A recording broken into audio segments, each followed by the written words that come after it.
Welcome in to the sixth episode of the Boiled Up Podcast with Jake and Justin. Today we're going to be bringing in one of our good pals, Adi. He's a huge Patriot fan, huge Boston fan, so it's going to be interesting with some of the topics that we have on stack today. The first thing we're going to talk about is baseball why is baseball the only sport that can't reach an agreement out of all the major sports? We're going to talk about the NBA's return to play. The NBA is back, which is good to hear. A couple of things about that. We're going to talk about why, in my opinion, Tom Brady is no longer the GOAT, or not no longer, was never the GOAT, in my humble opinion. We're also going to talk about the Patriots this year, Ed. We're going to talk about your Patriots, and then we're going to make playoff predictions for the NFC. I'm sure Tampa Bay is going to be in there for you, Addy. And then we're going to talk about a little bit about the NHL playoff format at the end of the show. So first, we're going to get started with baseball. So we've kind of noticed we got a report today. I got it through Bleacher Report. The player union did not agree to the 76-game format, but they're still, for some reason, they're saying there's high certainty that the baseball season will get played this year. Addy, what are your thoughts on this whole situation with baseball struggling to come to an agreement? And it seems like all the other major sports here have figured it out, but baseball is the only one. So I think the number one thing to remember, first of all, is the sports that have come to an agreement, like mainly basketball and hockey, they had already started their season. So they paused their season, and now all they have to do is playoffs. It's not like they have to go through a whole season. They don't have to worry about salary negotiations or anything like that. I'm sure they're all playing. They're paying their players the same amount of money. So I think that's what differentiates baseball from those two sports. The other difference, main difference that I think is there, is that baseball is very money driven. I think even more so than all the other sports. Big salaries. Yeah, exactly. And you don't – I feel like in football and basketball, you don't really see players chasing money. I think you see them chasing the right situation, the right team, the right coach, the chance to win a ring. In baseball, I feel like they're chasing money. I feel like most players chase money. You know, that's why a lot of people are going to the Yankees. You think about Manny Machado going to the Padres. Like, they're in it for the money. So until they can agree to something monetary-wise, it's going to be tough for them to come to an agreement. And you got to remember that a lot of owners are losing a lot of money with seat revenue and all that. So the money is going to be very tough to figure out. I was also surprised, like you, to see that they're still pretty certain that baseball is going to be played. At this point, wouldn't have been surprised if it was a complete wash because, I mean, keep in mind, they're going to have to play like a month of spring training to get back in the swing of things. So I'm not sure what their plan is. I wouldn't be surprised if there was no baseball. Yeah, I completely agree. I think I've been talking about this with Justin over text. I think we always used to kind of be this self-note that Roger Goodell is the worst the worst commissioner in all of sports. But I think actually Rob Manfred might be the worst right now. The MLB hasn't really grown. The NBA, the NFL have all been growing or staying at least at the top for a while, but baseball really has kind of been stagnant, and it's kind of sad because I love baseball, but I just think it's very poorly run right now. I don't think there's going to be a 2020 baseball season because think about it. If we don't have an agreement by now, the earliest maybe we get an agreement maybe in a couple weeks. Spring training will probably take all of July.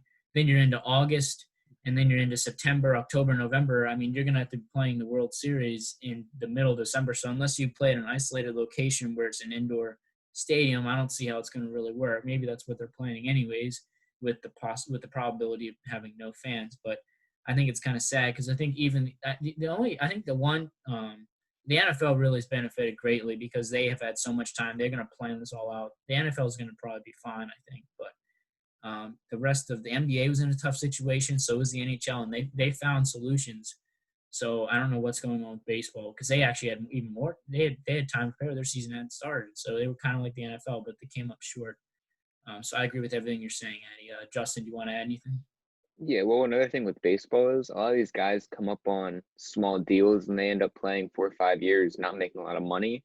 So all these guys that haven't been paid yet, it only takes one play for them to end up tearing a muscle or whatever it is in your elbow, and they're shot. Their career's over. So for those guys that haven't made the money yet, why are they going to play? Well, like you said, it's only going to be probably 50, 60 games. It's going to be a shortened season. Why would they risk that when they haven't gotten their money yet? Like, that just doesn't make sense to me. So I'm bored with why the players keep declining. Yeah. I mean, we've seen players like Bryce Harper, Blake Snell kind of call it out.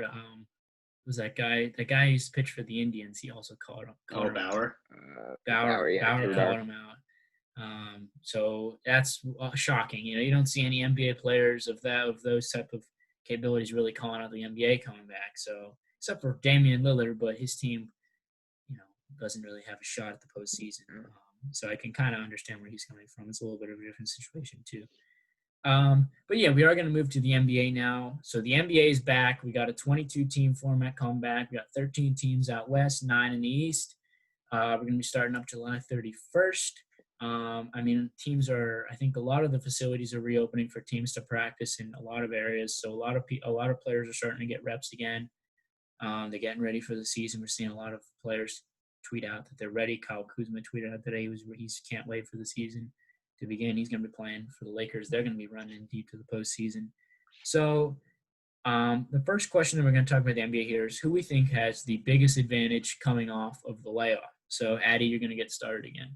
Yeah, sure. And I hate to say the cliche answer here, but I really think it's the Lakers. And I think the reason for that is simply accessibility. They have probably had the most accessibility to facilities and all of that just because of LeBron.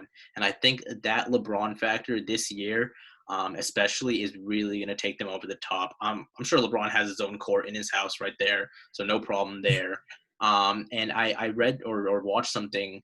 I think it might have been from your podcast, actually, Justin, with Ryan Hollins, that LeBron's been motivating all his teammates, and he's been on their ass about everything. So I think that Lakers team has that motivation, especially after Kobe. I don't think they've forgotten that.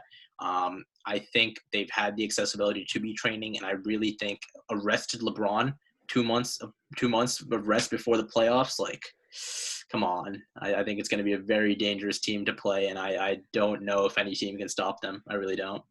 But do you The think that Lakers would have like I said in my episode yesterday, do you think that the layoff may actually hurt him because he's not used to having a break in these months, and he's not used to giving his all, going 120% like he does in the month of October? He's not used to that. Normally they're just finishing up the off season. He's just training to get ready. He's not playing playoff basketball in October. I think that may throw his body off a little bit, especially at what is he, year 17 now? I think he is 17 years. Yeah. So it's something like that. So he's been in a rhythm for 17 years now on when he's playing, when he's supposed to be playing at his best level. So he's not used to playing at a high level this late in the year.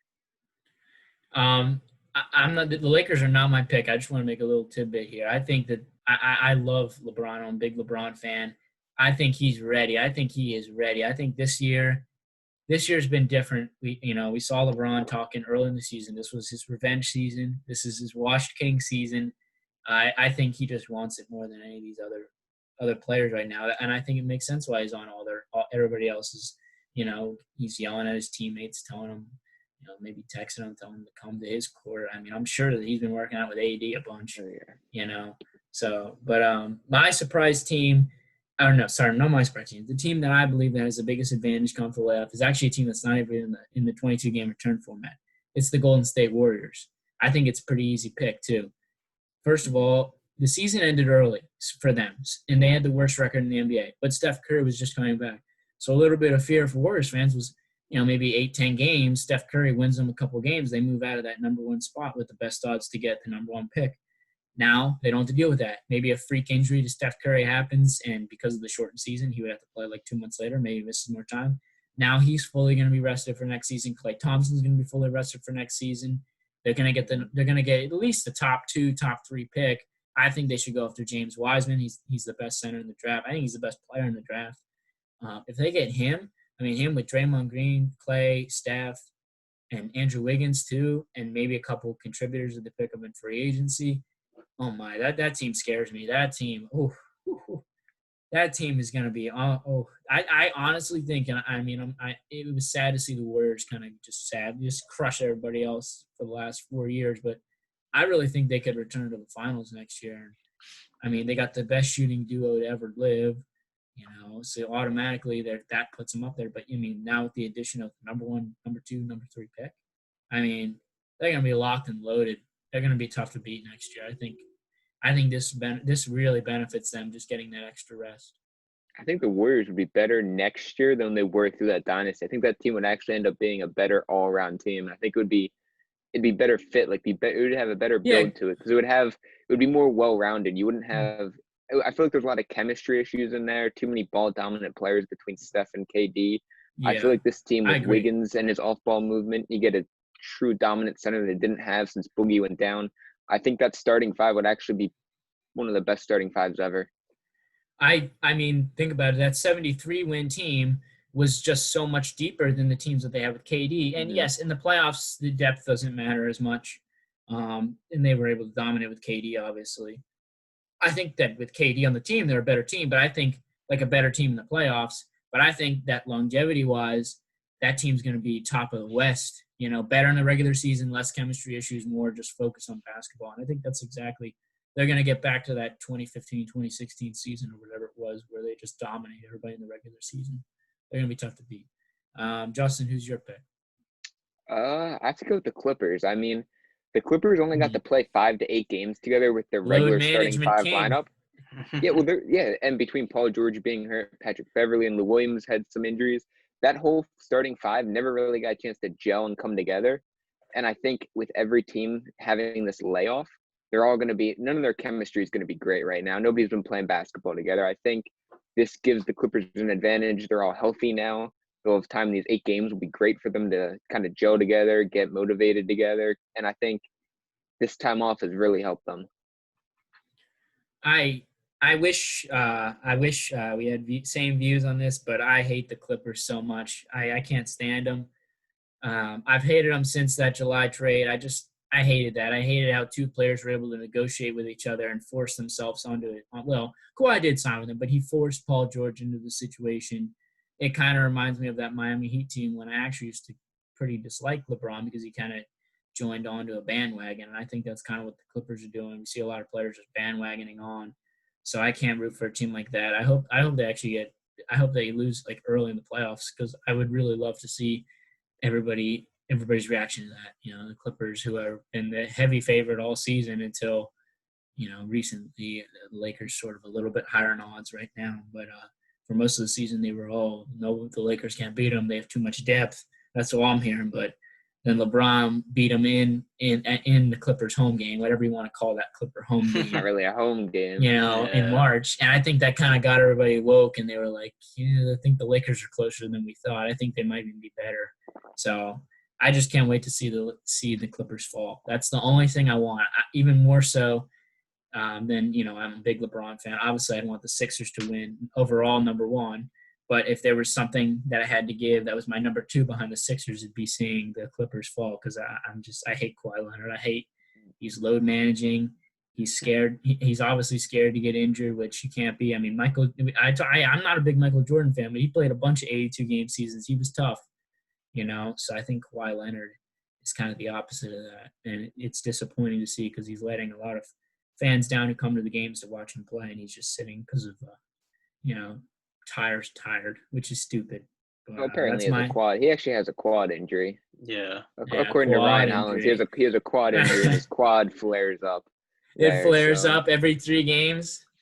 Well, I mean, they're being extra protective with him, and but you wouldn't want to see a Clippers-Lakers Western Conference Finals. You'd rather have the Clippers lose in the first round. Yeah, come on, the world deserves that. Is that because you're scared that you think the Clippers are going to beat your Lakers? I am a little bit. I would be a little bit scared as a LeBron fan. That's the only thing. I want to see LeBron have an easy coast to the finals. My dream. This would be my dream, and my dream is that we get a Lakers-Sixers finals and the Sixers win. But at least LeBron gets to prove that he's better than Kawhi Leonard, and the Lakers are better than the Clippers. So that would be the perfect end to this for me. That would be awful, though. I mean, for the Sixers fan in you, that'd be great. But as a LeBron fan in you, that'd be terrible. Are you kidding me? If the Lakers lost to the Sixers in the finals, you would never hear the end of that. Yeah, that would be awful for him. And then he'd be 3-7 now. The other LeBron fans would go. Oh my God, it would be over. Yeah. To be honest, I don't care as much for my Sixers to win this season because there's not going to be a parade. There's not going to be a huge. Why not? They're protesting out there. Why can't we have a parade? It would be the same conditions. Maybe we could have a parade. In the masks, you'd have to wear the masks and everything, but it would be the same conditions then. I know, but I just think it would be so cool. Like it would be tough. a game To be 6 fair, at but Wells like, didn't you Fargo see the Center. overshot of the city of Philadelphia? They went all the Yeah, way down Broad Street, and it was just lined up. it It was was just like the crazy. I Eagles mean, parade. It would have been this. It'd be the same thing if the Sixers won or the Flyers won. If somebody won in Philadelphia, they would have a parade. You just have like a lot of masks on and stuff. I think it would be a I tough look for a team to start a parade. I don't know. I don't No, know if that would necessarily be a great PR stunt. well, in no, Philly, it would it just probably would be a not. parade. It would just be our parade. It wouldn't be any. I No think the one could fans would stop. hold their own then. Yeah, it would just be a hell of a. Which still, I don't think that'd be as cool. Seeing all the players on Yeah. the bus or whatever come by. So yeah, I mean, obviously I want the Sixers to win this year, but it's not. I would really rather us win it with fans, and I don't know when that's going to be. So maybe I should just. I mean, obviously I want us to win at all costs, but I guess wanting it more than ever. You sort of like, it's this season. But if it's not the Sixers, it's LeBron. That's who's got to win it this year. So next thing we're going to talk about the NBA. Who we think would be a surprise team in this 22-game playoff, because it is going to be a little bit funky. We're going to see a lot of different seeding things happen. There's like play-in for that 8th spot, and a lot of teams are close. I mean, the Sixers are literally like 2.5 games out of the 3 or 4 seed, something like that. Huge swing could happen in these 8 games. We could see a big change in the standings.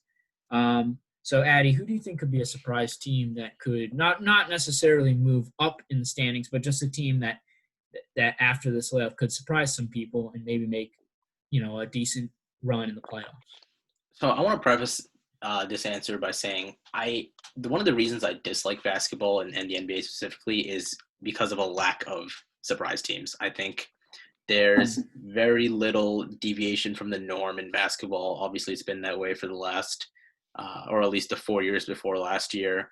And I think this year actually really does mirror the same. I think you have 2 or 3 teams from both conferences total that can win it all. And I don't necessarily think any team's going to come out and surprise.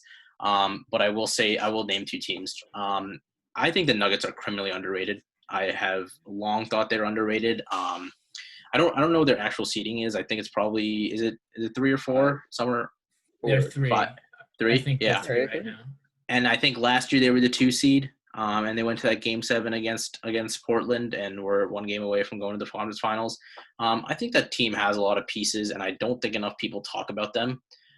Do I think they're going to the conference finals or the finals or anything like that? No, but I think when they make noise, they're very underrated, and I don't think enough people are talking about them with the Rockets, the Lakers, the Clippers all out there. So that's kind of a sleeper team for me in the West. And from the East, I don't necessarily think they're sleepers, but I have to mention them just because I know you guys won't mention them. First of all, I really don't think there's any chance the Bucks lose the East. I don't think that the team I'm about to mention is going to challenge them. And I'm sure you guys will, once you guys get to your answer, we'll talk about the Sixers. But I think the Celtics are slept on. And I know that's hard to say. They're the 3 seed. I agree with that. That. First of all, they don't deserve to be the 3 seed. I don't know what the Raptors are still doing there in the 2 seed. I think the Celtics lost a few bad games late. That Nets game. You guys remember that Nets game we lost to? Yeah. Oh my God, who was it who dropped like 50 points? Was it LeVert? Yeah, LeVert. I think LeVert. so. Oh my goodness Him or gracious. Dinwiddie? No, I think it was LeVert. I think it was LeVert. Dropped like 50 points on us, and we couldn't score in overtime. That was terrible. That was a terrible loss. So I think we're only a game and a half out of the 2 seed. Justin and I talk about this a lot. I think this playoffs, and maybe not anymore, simply because he hasn't touched a basketball yet since quarantine. He lives in an apartment in Boston. What do you expect? But Jason Tatum, if the season had continued normally, he was NBA Player of the Month, and I think February. I like him. And I think this playoffs, he would have transformed into a Kawhi type player. And I think he was ready to take this team to the next level. I think if we had gotten past Philly, and maybe we still play Philly first round, I'm a little confused about all the seeding things, and we'll see how that shakes out. Yeah, we'll have to see how this shakes out, yeah. And I think if we got past Philly, that was our hardest challenge until Milwaukee. Like I said earlier, I don't think we can beat Milwaukee. If we couldn't do it with Kyrie, I don't see why we can do it without Kyrie. We didn't even make it competitive with Kyrie, so I don't really think that much changes this year. But I think that Celtics team should go to the Eastern Conference Finals. I think it's tough, man. Danny Ainge does the right things every year. You can argue that we don't have a big man, and then maybe that's something he should have improved the last couple of years. But I think the team is built correctly, and it's just tough that one player in the East can block up the whole trip to the finals. And that's how it's been for us for the last 5 years. It used to be LeBron, now it's Giannis. So those would be my two teams I'd name. Well, All the right, biggest thing with the so Celtics all is right, you you guys go, don't Jason. have your defense is kind of lacking. You got Jaylen Brown, he's very good, but in your starting lineup, you guys start your starting point guard's Kemba. He's a below average defender for a point guard. Jaylen Brown's your starting shooting guard, right? I believe. Yeah. Jaylen Brown. He's a very good defender. He's actually elite. Jason Tatum's solid, and then Gordon Hayward's below average, and then your big men are not very good defenders at all. So your defense is kind of lacking there, which is why I don't like the Celtics, especially their big man. Their 4 and 5s cannot defend, and when you have like Giannis or Embiid, those guys, you guys just can't defend them, and that's where you guys struggle. But you're able to guard the 2 and 3s. You're able to guard the shooting guard and small forward because you have Jason Tatum, Marcus Smart, Jalen. You can guard them, but as soon as you get a big guy like a Giannis or Embiid, you guys really struggle. So the one thing I will reply to that is the thing that makes them so good defensively is Brad Stevens, and he is such a good defensive coach. We had Isaiah Thomas for how many years, and Isaiah Thomas was literally the worst defender in the NBA. Like there was bar none, he was the worst defender in the NBA, and Brad Stevens was able to hide that. I mean, you think about Boston Celtics basketball; it is very tough-nosed, gritty, low-scoring games. So I don't necessarily worry about the defense, but you're right. It's a valid thing to bring up that we have no big men. You know, we're walking in the playoffs with Enes Kanter, Daniel Theis, and when Daniel Theis is in foul trouble, Grant Williams comes off the bench to play center. I will never forget that game against the Clippers in February when double OT, where Grant Williams was playing. Taco Fall, you got to play him.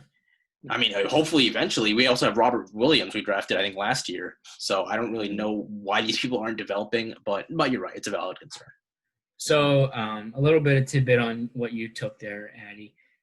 Look, I love Jason Tatum. I wish the Sixers had drafted him.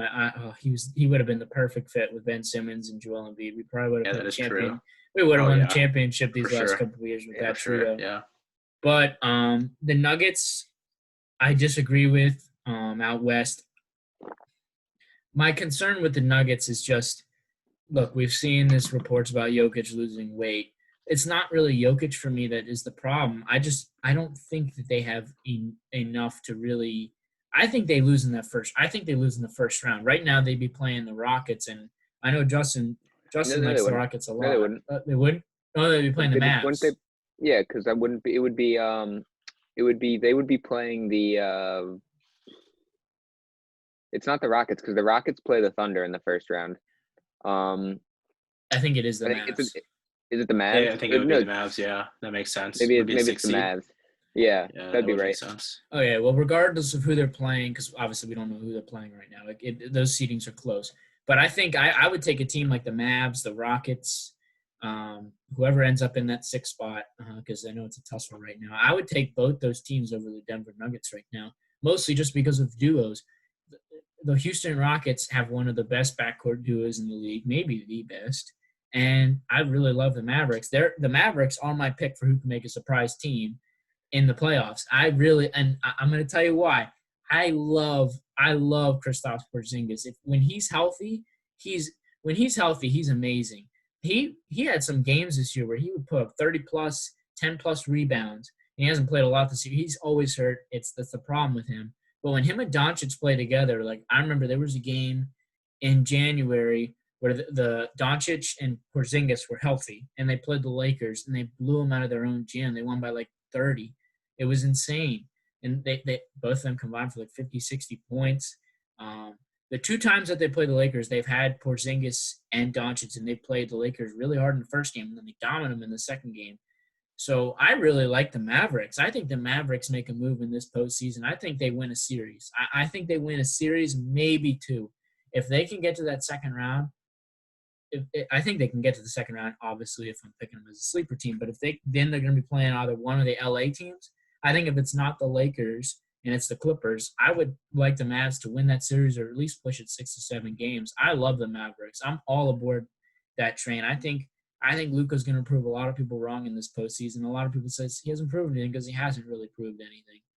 But I think he proved something this season. I think his game, along with Porzingis, just really flows well with each other. I like the Mavericks. I think the Mavericks are going to be the future of the West, in my opinion, if they can stay healthy. I can see them I have a. upsetting. I mean, yeah. You said Luca. You think Luca's going to do well? Luca has severely struggled when it comes to top 10 teams in the league. His stats are he's averaging 3 less Okay, points I per took game, I took the two Lakers less tidbit assists, games two because less those were rebounds, more turnovers. He's shooting 5% less from the field. He's shooting 11% less from three. He struggles against the best teams in the league. He is not the same player. He's not a stat pattern, but he kind of is in the aspect of he plays very well against the bad teams, but he doesn't show up in the big games. And I think when you get into the playoffs, you look. got to show up in big games. And I'm not sure he'll do that. I see that stat, but look, Luka against bad teams is averaging about 30, 10, and 10. So against the good teams, what is he averaging? Like 27, 8, and 7? Like that's still pretty ridiculous numbers. Like, yes, he's falling off a little bit, But his but I think, efficiency is very bad. and that makes sense because he's shooting more against these really good teams because the games are closer. When he's playing against the bad teams, the efficiencies are much better because they're crushing him. He doesn't need to take as many shots to win the game. So I can see that. But I really like them. I like them not just this year, but just going forward. And Luka's in his second year, so yes, he's going to struggle a little bit against these top teams. But I think they can pull off a series. That's all I think. That's all I'm asking of the Mavs, just to pull off one series. Prove me right, because I really think I really like them this year. I think that they're going to come back fully healthy. I wish they played Boban Marjanovic more. I think he's a great bench player. They never play him. He'd be great to supplement after Porzingis comes out of the game, who they really should be playing at center. That's just kind of. I think he plays better at center as a stretch center, but I don't know. Sometimes they play on power forward. But yeah, I like the Mavs this season. They're my surprise team. I think they can make some noise in the playoffs. Interesting. So one thing I wanted to comment was on Addy's. He also mentioned the Nuggets. The only issue I have with the Nuggets, I think they're a very good team, but when it gets late in the game, who are they going to give the ball to? Because you give Jokic in the post, Exactly. but I don't And that This was is the exactly why I hate the Sixers too. They don't have a guy that can score now that Jimmy Yeah. Butler's gone. The Nuggets don't have a guy that you can give the ball to down the stretch and say, "Go get me buckets." and that was the all these problem other teams, last year too, I think. They Yeah. just don't Like have Jamal that guy. Murray's not getting you that last bucket. Jamal Murray is not there yet. Maybe he could in the future, but he's certainly not there yet. Jokic isn't going to do it in the post. I don't know who else you're going to go to there. That's the Will only issue I have Barton. with them. Yeah, that's fair. But other Like- than that, I think they're a good team and they're very well coached. So Jokic did lose some weight, so I like that. Definitely could be a sleeper. Mine is the Houston Rockets, though. I mean, we saw James Harden I knew lost. that. Harden lost. I think it was I don't know how many pounds, but he's lost looking a great. lot. Yeah, he's looking very good. You got Russell Westbrook in there. I think they have a unique combination of when Russell Westbrook gets the ball, he gets out and runs. But if they get in the half court, it's James Harden. So they can beat you when they're both on the court. They can beat you in the fast break, and they can beat you slowing it up and get in half court. So when you get into the playoffs, it tends to be slower basketball. You can kind of give it to James Harden, and he can do his work. And if you want to break out and try and get somebody in foul trouble or something, you can go do that with Russell Westbrook. I really like that duo. You saw it in the regular season here. At the end, they did struggle a little bit. They lost to teams like the Knicks, but they went into LA and beat the Lakers. So they definitely have the ability to do it. It's more of a matter of if their three-point shots are falling because they are very reliant on the three-point shot. So it'll be They interesting are. to see. And then With Westbrook, in the I don't East, know if that's going to be a good thing to bank on. I mean, he's been okay. I think him and Harden are two guys that have actually played decent in the playoffs, but it's more their teammates that have let them down, especially Harden. Because I mean, I think about agree it. with that. Harden That's a good should have point. made the finals if CP3 didn't get hurt. If CP3 Yep. was playing in that game, Oh, they I would have agree. won and they would have made it to the finals. So I think Harden gets blamed as a choker a lot, and I don't think that's necessarily fair. He has choked, but I don't think it's all necessarily his fault. Westbrook does choke more, but I really think the two of them will kind of prevent each other from choking. I think if one does start to choke, the other one will back up and kind of shine. And the one thing I would agree with you on there, it's like every year the Rockets seem to fall apart in the playoffs. Like was it last year or 2 years ago they missed like 27 straight threes? I think it was last year actually. Yep. And one of these years they're bound to get hot, right? On the opposite end of the Exactly. spectrum, like they're bound to get hot eventually. So I definitely do think that's a good pick. They came into our house and beat us. The Rockets did. So I think. But the one question I'll ask you is: you criticize the Celtics for not having a big man. Why do you think that's less of an issue with the Rockets? Is it because they're so good at shooting threes? Yeah. That offense, they just have so many weapons that they can attack you with because they can get in transition with Westbrook. They can slow it down in the half court with Harden. And then they have so many three-point shooters between Eric Gordon. You get PJ Tucker who can draw the center out. You get Robert Covington. They just have so many different options they can beat you with, and they're so efficient at it when they're on. They're very efficient I mean, their defense is a little lacking. So again, you are right. They do have some issues there, but the way they play, the style of play, it kind of fits them more. But again, the Celtics style on defense there kind of fits them. They have that play style that kind of works. So it's hit or miss. I mean, Yeah. It is very it's much tough. hit or miss. Yeah, it's tough, and If nobody they're knows hitting how their they're going to shots, play. they can beat anybody. Yeah. Yeah, and nobody knows how these players have been practicing and stuff. So like these guys could be really on. Some of these guys could have had gyms in their home court and they could have been practicing and they could be all ready for this. And other guys may not show up. A good 3-point shooter may not have been shooting because these 3-and-D guys don't necessarily get paid a lot of money. So these guys may not have been shooting baskets for 3 months. Mhm. You don't really know that. So it'll be tough. It'll be interesting to see at least. Yep. All right, we're going to move on.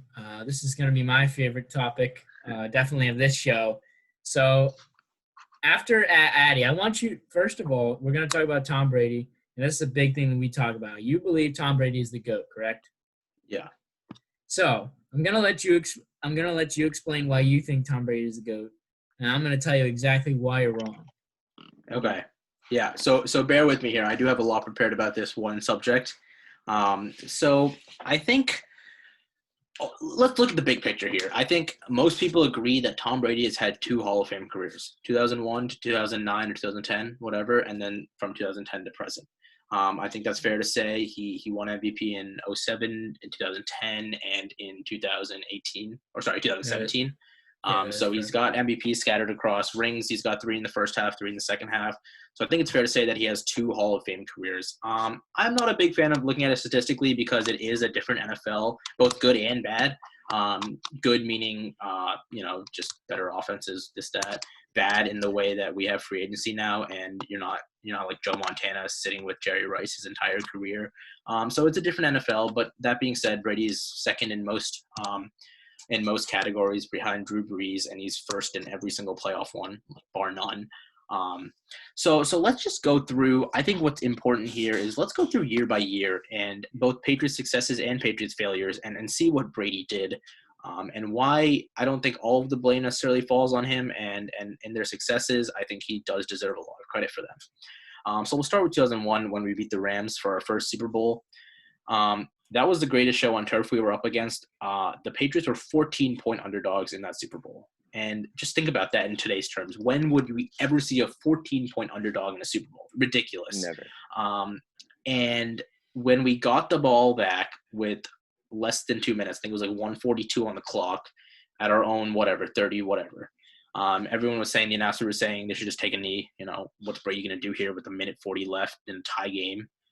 Brady led them down into field goal position and wins that game. I know a lot of people are going to point to 2001 and say, the Tuck rule got them there, whatever.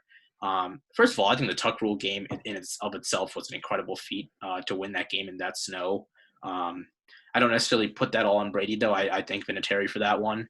But still a good performance from Brady. But that drive in 2001, I think that's the one you remember, that Super Bowl winning drive. 2002, whatever, we sucked. Nothing really relevant there. 2003, won the Super Bowl against Carolina. Our defense gave up 29 points. Brady outscored that. Brady scored 32 points. So he put on a show, and I think he's a big part of the reason they won there. I think he was the MVP of that one. I believe it was the year after that he didn't win MVP. 2004, again, wins the Super Bowl. That time, I think our defense was a little better. In 2004, we actually have it pulled up. In 2004, yeah, it was against the Eagles.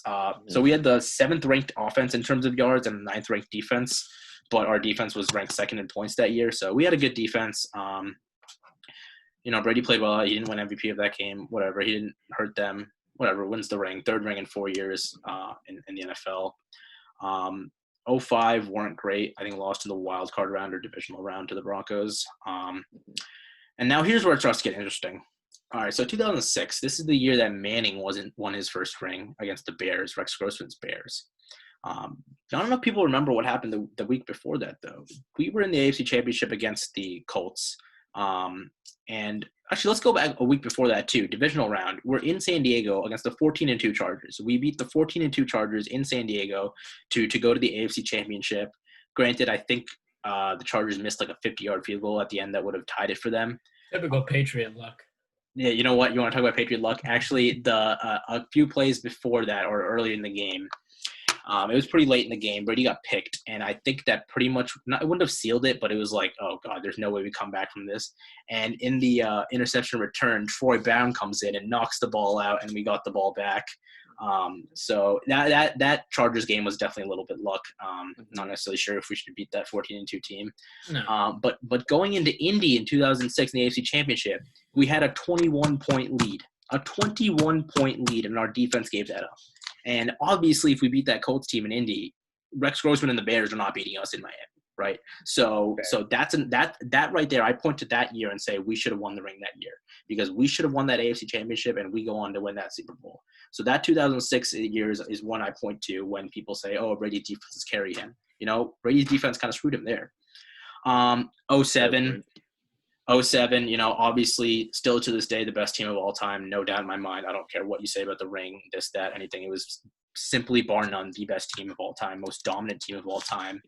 I don't think Brady played great in the Super Bowl. I don't think any of us, the whole team played horrible except for the defense. I will give you that. Carried per usual. No, I wouldn't say carried because at the end we still had the chance to win that game. Brady still led the game-winning drive, or I guess would have been game-winning drive, but he led the go-ahead drive to Randy Moss in the Super Bowl. And then Asante Samuel, not enough people remember this either. I think 2 plays before the helmet catch, Asante Samuel was right on the sideline, game-winning interception in his hands, and he drops it. Yep, that is true. Yeah, so that one, and then the helmet catch itself, like you can't go without mentioning that. I will die by the fact that there was holding on that play. Come on. Yeah, I get it. Holding on every play. Stop. My roommate's a Giants fan, so he says the same thing. But still a fluke play that we lost that game. Just tough luck. I think when you win 18 games in a season, you're bound to lose one. Not a great game from Brady, whatever. But a dominant year.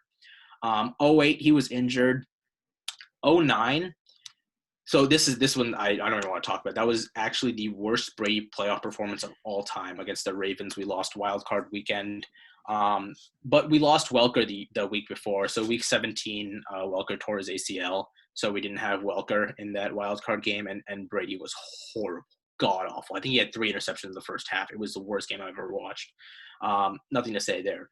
2010 gets interesting as well. So our defense in 2010 was ranked 25th in yards allowed, 25th. And that Patriots team went 14-2 with the number 1 ranked offense. Brady won MVP that year with all that horrible defense. And then, oh my God, the biggest fluke game of all time. We lost in the divisional round to the Jets. I think Brady got picked that game. I don't remember. That Rex Ryan's Jets. Yeah.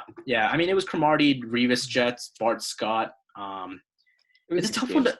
It's a tough one to lose. I think we go on to I don't want to be hasty and say we go on to win the Super Bowl, but I mean, if we would have hosted the Steelers the next week in the AFC Championship, and I don't think they beat the Jets. Jake, you're a Steelers fan, right? I don't think they beat the Jets by that much. They didn't beat the Jets by that much in that AFC Championship game. That was a pretty close game. I think it was 24-19, 24-19, something along those lines. Yeah, exactly. So.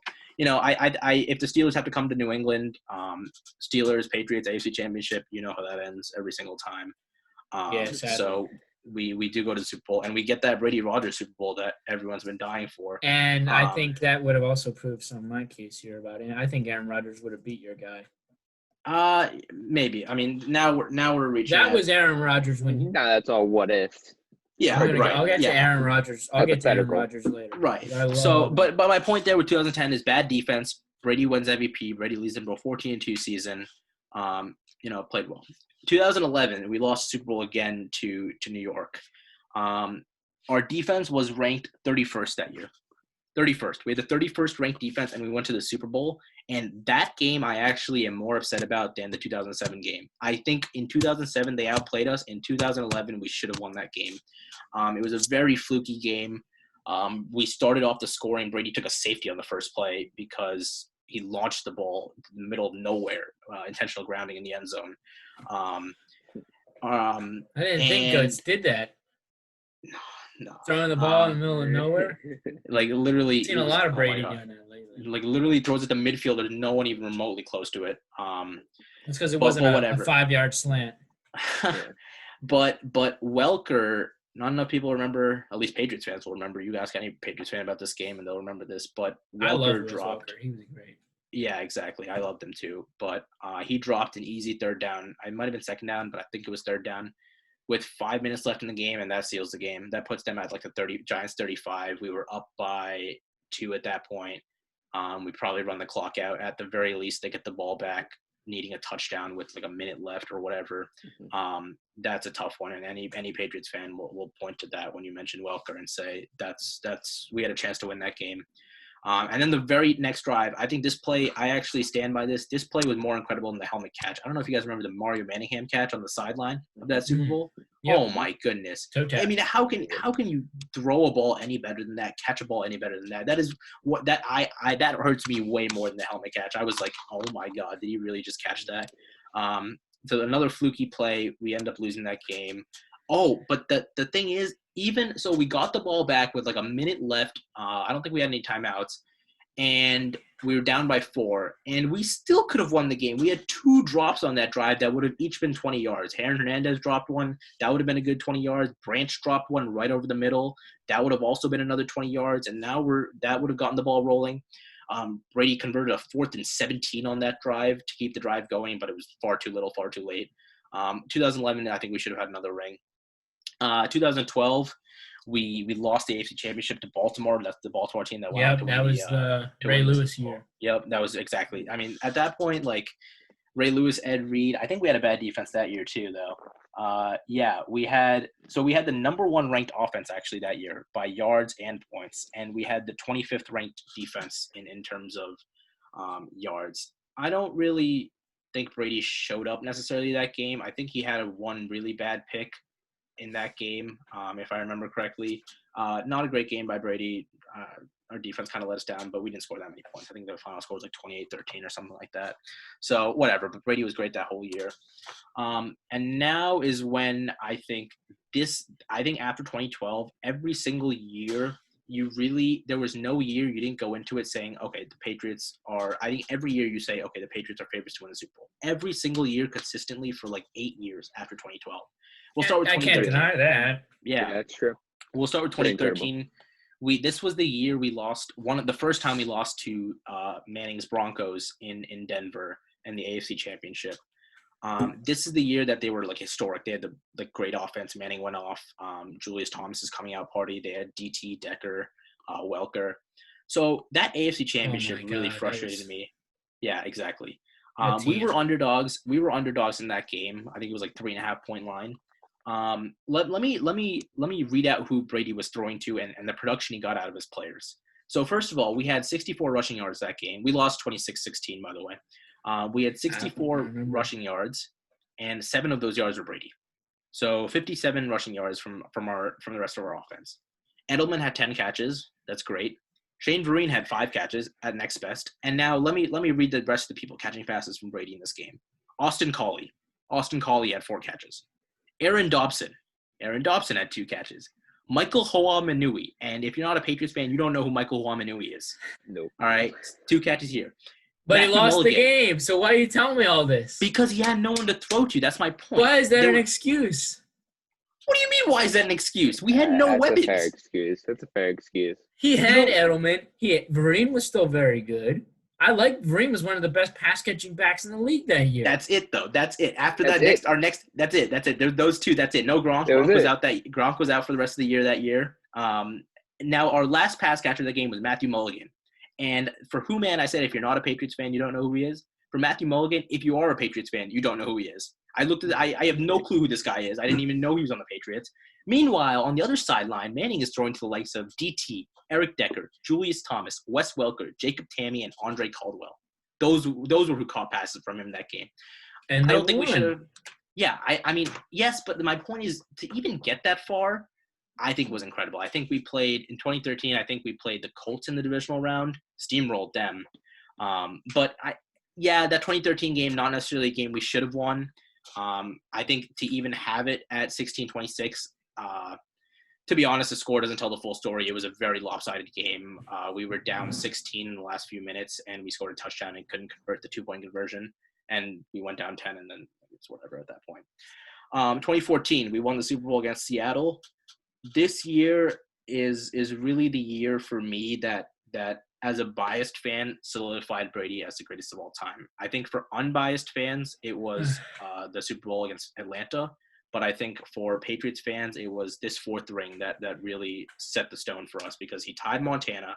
And that performance against Seattle was, at the time, the greatest performance. Oh, my God. Are you not going to talk about literally the worst call in NFL history, not giving Marshawn Lynch the ball at the 1-yard line that bailed Brady out? So hold on. First of all, Brady was down that whole game, and then he admittedly he did leave a drive to get him a 2-point lead, but they should have lost. 3-point lead. Let's talk about that drive. It was a 4-point lead, but let's talk about that drive. 7 for 7 against the best defense of the decade, of the millennium. That Seattle defense. 7 for 7, 68 yards in 5. What was the average yards per throw though? He converted a 3rd and 14 to Edelman the drive before that. 3rd and 14, like steps up in the pocket, drills, lasers one into double coverage. I think Edelman gets drilled, gets back up, concussed by the way, for sure. No doubt in my mind, he had no idea what he was doing the rest of that football game. He got drilled, but no, he is firing some balls in there to Gronk. He had a long touchdown pass to Gronk that game.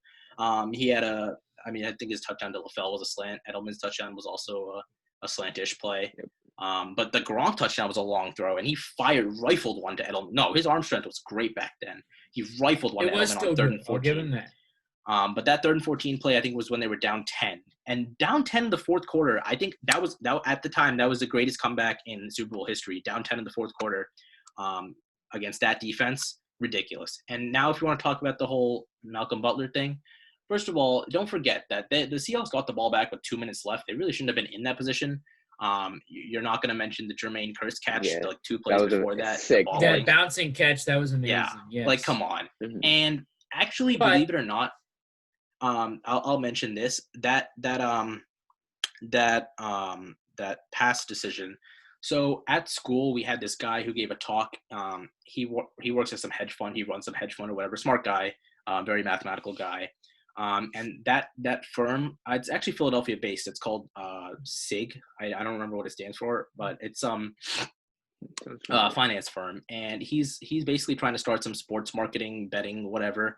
I just listened to a talk by him, and he talked about that play. And I don't remember the exact logical reasoning, but it was something along the lines of if you pass now, you get an extra down or something like that. One of the blanket explanations we've all heard. But he said mathematically that was the right decision to pass it. It's just that when it doesn't work like it did, you get ridiculed, but mathematically it works out. I'll give another example of something that may not seem intuitive, but it actually is. So when you're down 14 in a football game with like very little time left and you score a touchdown, most NFL coaches would just go for 1 and make it a 7-point game, right? Mm-hmm. It is actually mathematically better to go for 2. Yeah. Either make So I think you might have heard that, but it's like one of those situations, and I think actually Doug Peterson is one of the forefront of being aggressive like that. He is. So Mike kudos to him. Doug Peterson. Yeah, I like Peterson for that. But back to the subject. That Super Bowl 49 against Seattle, that comeback at that time, Brady had a Super Bowl record at the time, 37 completions.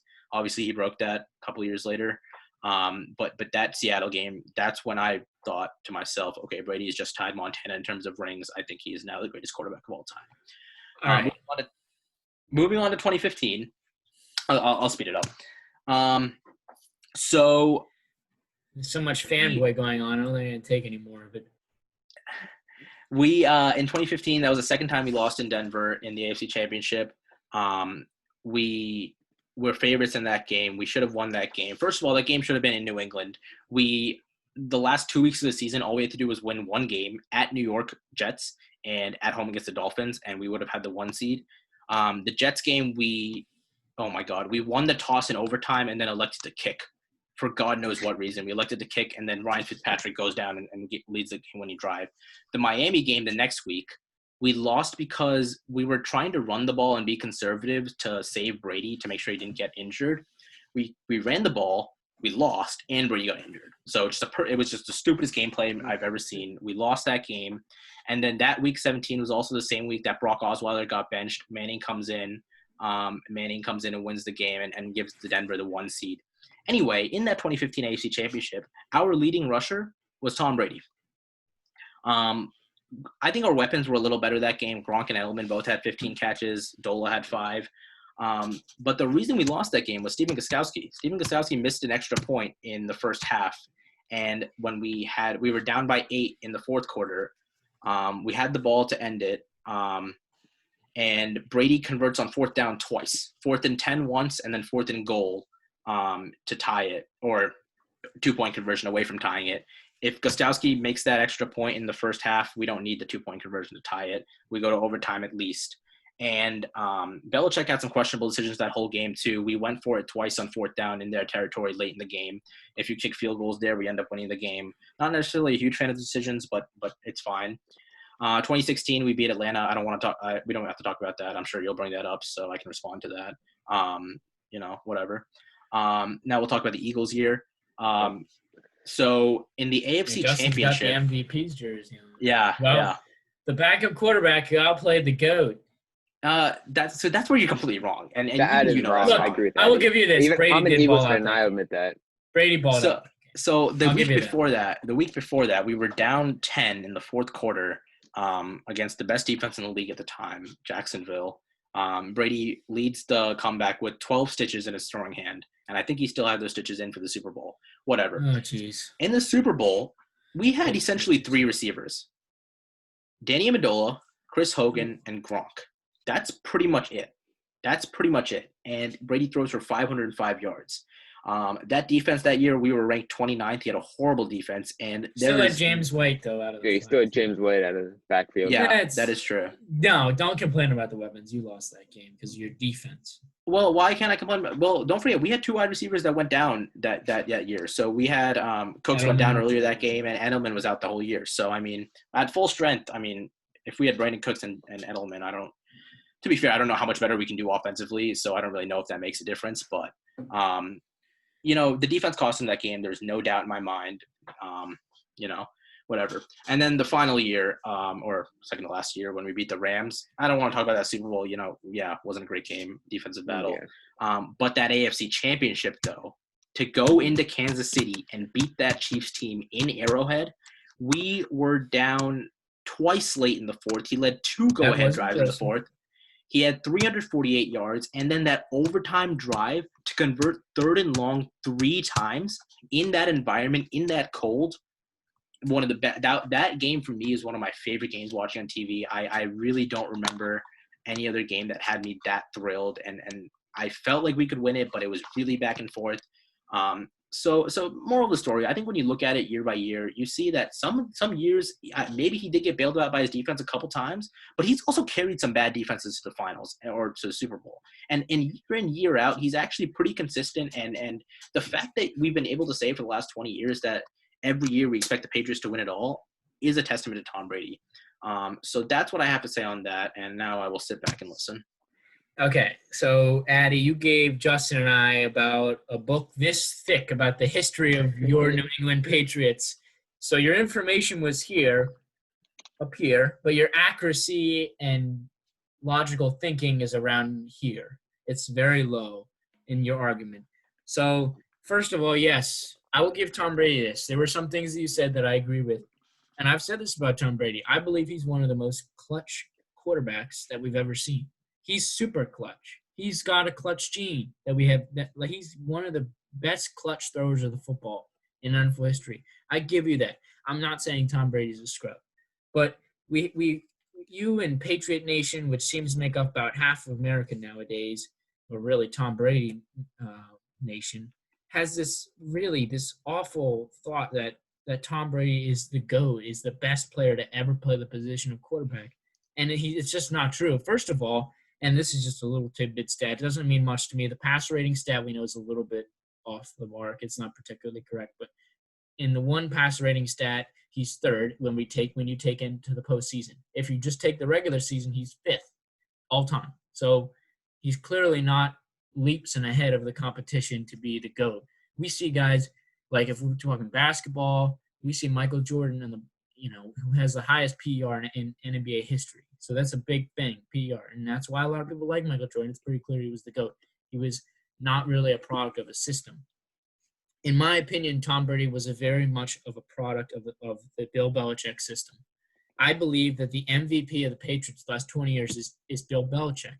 It's Bill Belichick, and it's not close. Bill Belichick is the greatest mind we've ever seen at coach in NFL history. He's year after year, the Patriots are in it because of him, because of decisions he's made, because of player developments that he's made. I mean, think about it. Tom Brady's won the Super Bowl 6 times. He's only been the MVP 3 of the times, I believe, correct? Yeah, 3 times, and I wasn't even the years he won in the Super Bowl.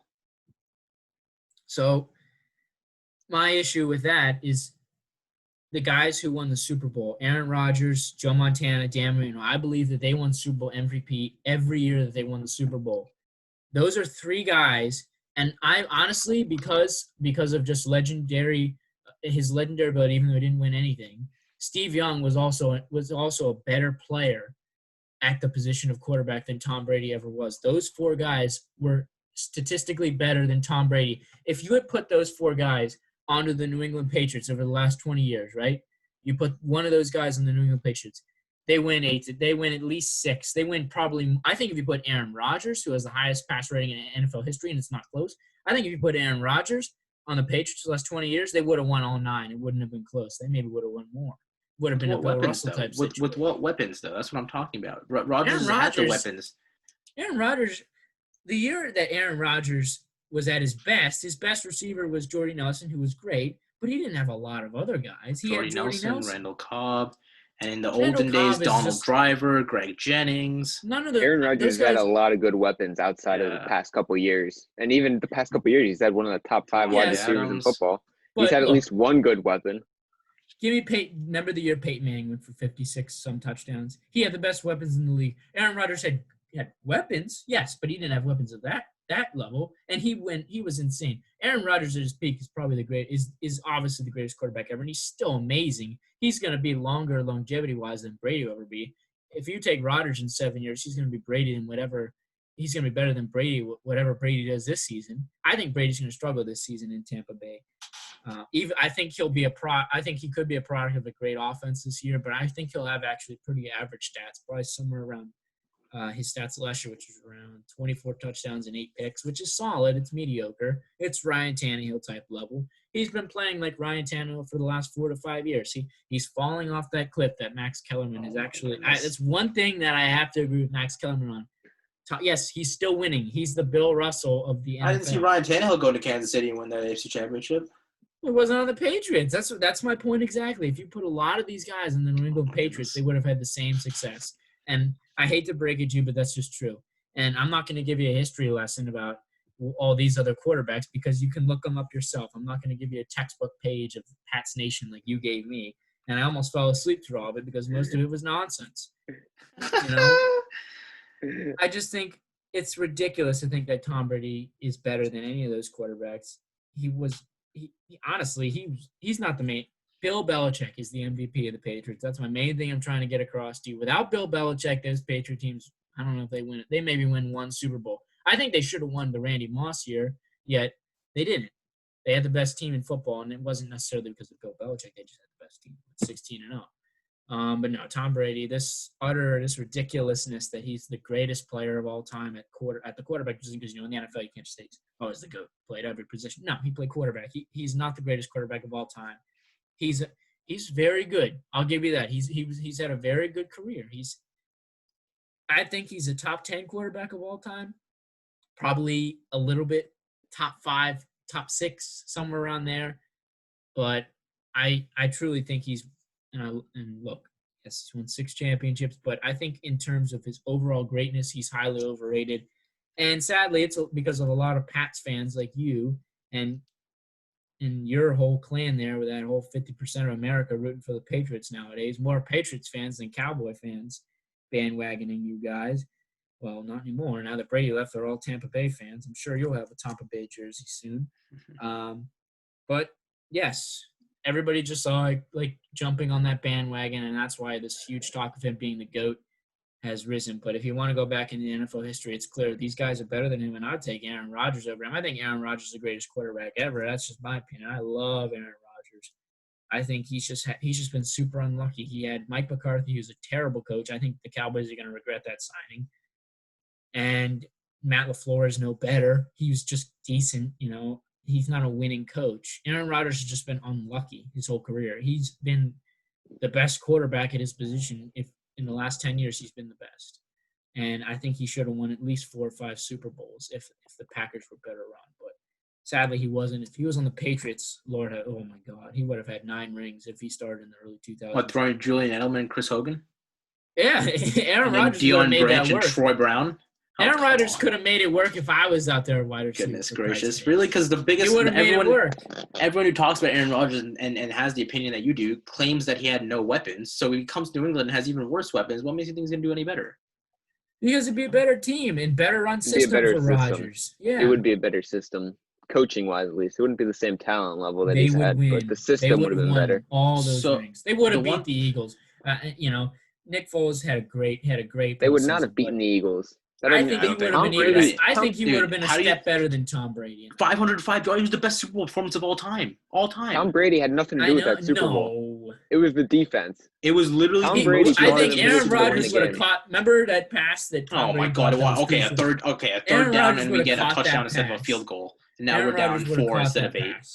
I'm pretty sure we still scored on that drive. I'm pretty sure we still kicked the field goal on that drive. You give me the 2 Giants Super Bowls. Aaron Rodgers wins both those. Eagle one it's a coin toss, but Aaron Rodgers would have had 8. The Eagles were but Aaron Rodgers doesn't win that Seattle in that situation. Aaron Rodgers doesn't win that Seattle Super Bowl, and you know how I know that? Because he lost to them the week before. Aaron Rodgers doesn't win that Atlanta Super Bowl. You talking about one of the luckiest comebacks from the Seahawks, where the refs really bailed him out? So Aaron Rodgers lost that Seattle team. Aaron Rodgers lost that Atlanta team, too. Got pounded by that Atlanta team. Lost by 21.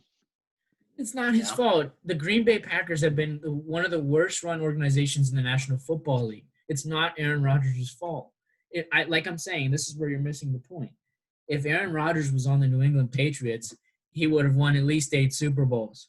He would have won them. He probably would have won more. He probably would have beat the Broncos in those divisional games. He probably would have beat the Steelers in the conference championship games. Actually played the Broncos twice in the conference championship, and the Steelers once lost. But he would have beat the Broncos in that one year where Manning was trash in his last season. The Patriots somehow lost, which I think was a huge hit on Tom Brady's legacy that no one really talks about. You guys bat your eye to that one like it doesn't exist. Because, as I said, Gostkowski missed that point after attempt. Gostkowski doesn't miss that point after attempt. We don't lose that game. Yes, but what was the score of that game? 2018. 20-18.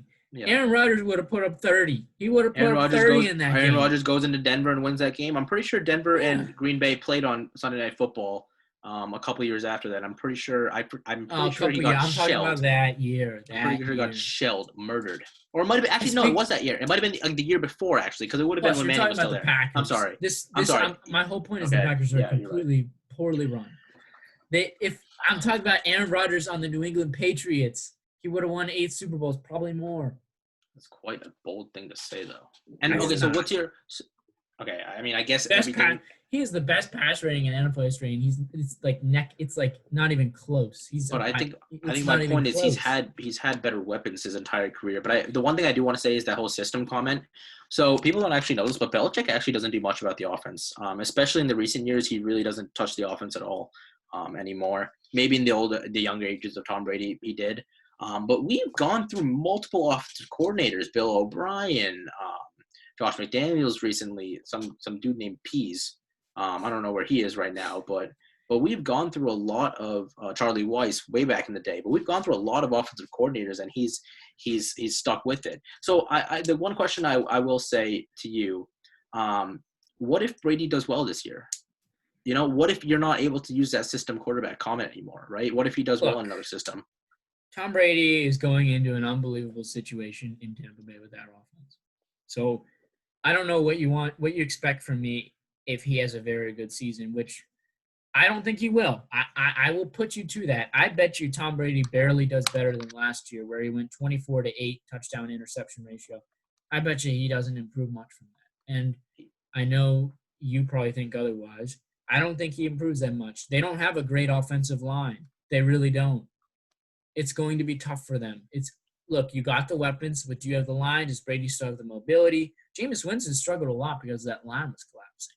Yeah, you're Not right. that Brady's going to get away. Well, he doesn't need to get away. That's what he did in New England, too. He just gets rid of the ball quicker. Winston's going to sit back there forever. Brady's very good at getting rid of the ball. Call it what you want. He sees the defense, sees an opening, and throws it. That's what I want from a quarterback. I don't need Aaron Rodgers running around the pocket and chucking balls deep. Oh, we're not talking about luck. Why are we not talking about Aaron Rodgers' luck? What are you talking about? He's had the least amount of the Hail Mary. Dude, are you kidding me? The Hail Marys? What? He's got Hail Marys. He got lucky on 2 Hail Marys. Three. All right, I'm counting the Lions one in the regular season and the Cardinals one in the first round of the playoffs. In that game, he lost. He didn't even get a chance. No. Oh, yeah, I forgot about the Seattle. No, Seattle was on offense. You're talking about the Hail Mary? Oh, yeah. The Hail Mary. I'm talking about 2 Hail Mary. That is ridiculous. He had a third Aaron one. Rodgers has had the worst luck. Awful luck. I feel bad for him every year because the Packers should be so much better, but they're so poorly run. Yeah. Oh, my God. Jeez. Luck with Aaron Rodgers? What are we living in a different world? Because I'm not seeing any luck with Aaron. I've never seen luck with Aaron Rodgers. The only time that he's really been truly lucky, I think that Cowboys playoff game, Aaron Rodgers did get lucky because Crosby hooked the field goals in. That was lucky. But he made an unbelievable pass. He made one of the greatest passes I've ever seen in my life to Jared Cook down the sideline to win the game. So that's a little bit undeservedly so. All right, we got to move on from Tom Brady. We've been on this for a while. I knew it was going to be a long segment, but dang, I don't get to talk. Oh, Justin, you got any final points? Obviously, this. Well, yeah, I didn't even get to talk. You talked all the time. Addie and I were going to war here, so we kind of forgot. All right, so how about this? Drew Brees, right? He beats him in yards. Drew Brees is thrown for 77,416 yards and 547 touchdowns in his career. And he's played 19 seasons. Brady's played 20, and Brady has only put up 74,571 yards and 541 touchdowns. So he has more yards and more touchdowns. And right now, Manning threw for 71, 940, and 539 touchdowns. But he did play in, I think he only played 17 seasons. So if he would have played the same length, he would have been up there with the same numbers. So Brady's numbers aren't like eye-popping that he's outperforming the same guys in his era. He was pretty content in the numbers there. They were all pretty similar. He's had the greatest coach of all time on his side. And the Patriots have played well when Brady isn't in there. The Patriots have been able to perform at a good enough level when Brady doesn't play. We had good quarterbacks, though. When Brady didn't play in 2016, we had another Super Bowl quarterback in Jimmy Garoppolo. Right? Yeah, well, that's another system quarterback. He's a game manager at best. So I do want to respond to your Brees and Manning comments. Manning had the best wide receiver duo of maybe all time in Reggie Wayne and Marvin Harrison. So that's a lot of that. And Drew Brees, what weather does he play in? Right? If Brady was playing indoors his entire career, Brees is not playing snowy football at Gillette in January. That's the thing. We run the ball a lot in those games just because we know that's how we beat teams. So, you brought up good points. I like Drew Brees a lot. He's my second favorite quarterback. But he's also had good weapons throughout his career. Marquise Colston, Jeremy Shockey, all of them. But yeah, good points. And I think it's got to be Joe Montana when you look at it. He's been to 4 Super Bowls, 4 now. His QB rating record his QBR is the Super Bowl record at 127.8. He holds the record for most passes without an interception at 122. He's won 3 Super Bowl MVPs. The only one he didn't win, he still threw for 357 yards and 2 scores. He's still been good. And Tom Brady has the second most Super Bowl losses ever. He does. That's not a great sign. He's lost. He's still got the second most Super Bowl losses. Bro. He's been Joe Montana was technically a more efficient winner than Tom. Exactly. So here's my issue with Joe Montana, though. He's had Jerry Rice his entire career. That's like if Brady had Moss his entire career. If Brady's had Moss the last 20 years, dude, are you kidding me? You guys wouldn't. I would never shut up. Coach. He had the best coach in football too on his side. Yeah, imagine if he had him with the best coach in football. Oh my God, they probably would have won 20, and I don't think I could be able to argue. 20 Super Bowls. Honestly, with your 6 Super Bowls, Addy, there's some of them that legitimately could have asterisks on them. You remember when there was the Deflategate, there Spygate. was Scored Spygate. We didn't win under Spygate though, unless you're talking about like the Eagles game. The Eagles. I was talking about Eagles game. 04. I mean, Very lucky that was kind of BS. All right. Well, we're gonna move on. That was a long topic. Mhm. We're not gonna talk about your Patriots. Yeah, let's skip I think that. I've had enough of your Yeah. Patriots. I've had enough Yeah. with your damn Mhm. Patriots. So we're gonna get right to the playoff prediction in the NFC. Well, we all know your Patriots are gonna suck, so I know you don't want to talk about them anyways. They'll be better than Gonna be 500 this year. damn near the bottom of the barrel in the NFL this season. Mm-mm. That's true. I don't even try to act like they're going to be some godsend. I'm not that delusional. Yeah. Now that Brady's gone, the delusion is wafting away from Adi. Yeah. It's wafting over to Tampa Bay now. We're going to Florida. We're ready. I'm ready for the Lightning to win it all. I'm ready for the Bucks to win it all. Oh my god. All right. Well, let's get to the playoff predictions in the NFC. Justin and I talked about the AFC last week. We had our predictions in, but Adi, you were not there for that. The NFC is a lot more competitive, though, than the AFC, so it's a lot tougher to make these picks. Adi, who are your 7 teams you got making it? I'll actually let you guys go first because I want to hear the points you make just because I know way more about the AFC than I do the NFC. So right. I feel like Justin, mine is a lot less informed Justin, than you yours. were kind of muted last segment. Yeah, so I'll Yeah, go you go ahead. first. Yeah. So the number one team will be the New Orleans Saints. I mean, they have the easiest division out of the three. I mean, I don't think that's without a question. I mean, I don't think Tampa Bay is going to be very good this year. I think they're going to be probably a game under 500. So I don't think that's really good. I think who else? They got Panthers in there. Panthers are going to be bad. And who's that fourth team? Blank on the fourth team. Bucks, Falcons. Falcons. The Falcons are not going to be good either. So I mean, right there, I think that's 6 wins for the Saints. I think that puts them at a huge advantage compared to the rest of these divisions because I think the other 3 divisions in the NFC are going to be very tight. So I have the Saints coming in at number 1. Number 2, I have the Philadelphia Eagles. There may be a little bias there, but I think they have the second easiest division. I think the Redskins and Giants are going to be easy wins for the Cowboys and Eagles. So I think that puts both those teams at a good advantage. I think the Eagles also have a fairly easy schedule this year. So I really like them. I think they added good weapons on the offensive side. Their defense is still rock solid. They added a number 1 corner in Darius Slay.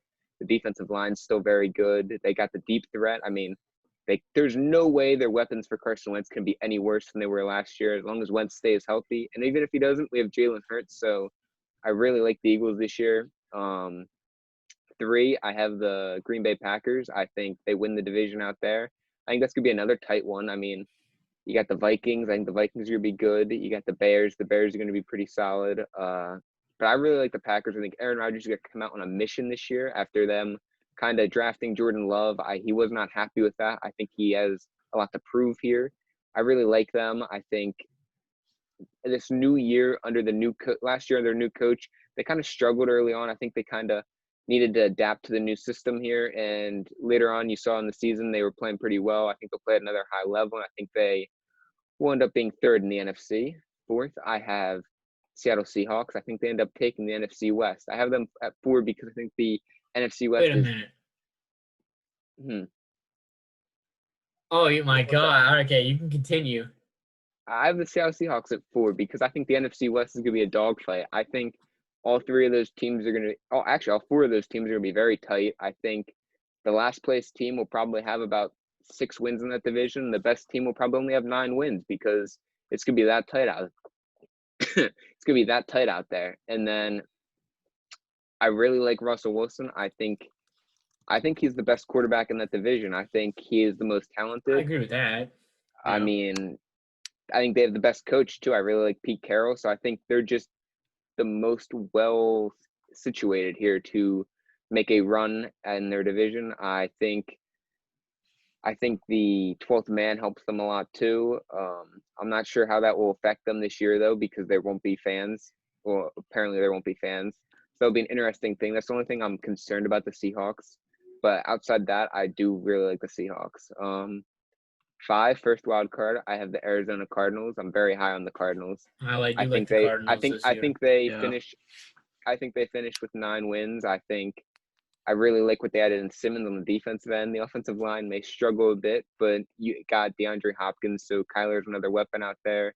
They got Kenyon Drake, who's a very solid runner with I think it's Chase Edmonds, I believe is his name, who's a solid 3rd down running back. And that wide receiver core is very good. Christian Kirk, Larry Fitzgerald, DeAndre Hopkins. I really like that offense. But that's, again, it's going to depend on if Kyler can take the leap because their offensive line it wasn't great last year. It was solid. But Kyler is kind of like Russell Wilson in the fact that he holds on to the ball too long. Everyone says Russell Wilson has a bad line. He really doesn't have a bad offensive line. He holds onto the ball too long. Kyler does the exact same thing. Kyler holds onto the ball way too long. He's still young, though, so there's time for him to fix that. I think this season is going to be dependent on that, though, because that offensive line can't hold, and he's holding onto the ball too long, trying to throw it deep to Hopkins. I'm worried he'll get a big hit on him, and he'll go down because he's a small guy. So I have them at 5, but I could definitely see that switching up. 6, I hate them, but I have to give it to the Dallas Cowboys. I think, again, the NFC East is a very weak division. They'll get 4 easy wins off the Redskins and Giants there. So I think, without a doubt, they got to be in the playoff contention at least. That offense is going to be very good. They were already the number 1 offense in football last year. They added CeeDee Lamb. They lost a little bit on the offensive line, but I think CeeDee Lamb definitely helps. Their defense is going to certainly take a step back without Byron Jones and pass rusher Quinn. I think that's a big loss there. So I don't think they'll win the division, but I still think they put up good numbers, and the 4 easy wins in their division there are really going to help them out. So I think that's why they get a wild card spot. And then finally, 7, this is so tough. I'm going to give it to the Minnesota Vikings. I really like the Vikings, their ability to run the ball with Dalvin Cook. I really like Justin Jefferson, who they add. I think he can fill in for Diggs nicely. They got Thielen there. That defense is good. Zimmer's a great head coach. I really like Kirk Cousins. The offensive line's been improving each year. I really like them. I know you guys are probably shocked. I do not have this San Francisco 49ers. I'm speechless. I'm speechless. No, I'm not that shocked. When I get to mine, I speechless. actually agree with a lot of what you're saying. Their division is the toughest in football. They will struggle in that. Jimmy G is a good quarterback, but he is a game man. That defense won them a lot of games last year. They lost Emmanuel Sanders. They lost one of their 3-headed monsters in their running back, so they only are down to 2 running backs there.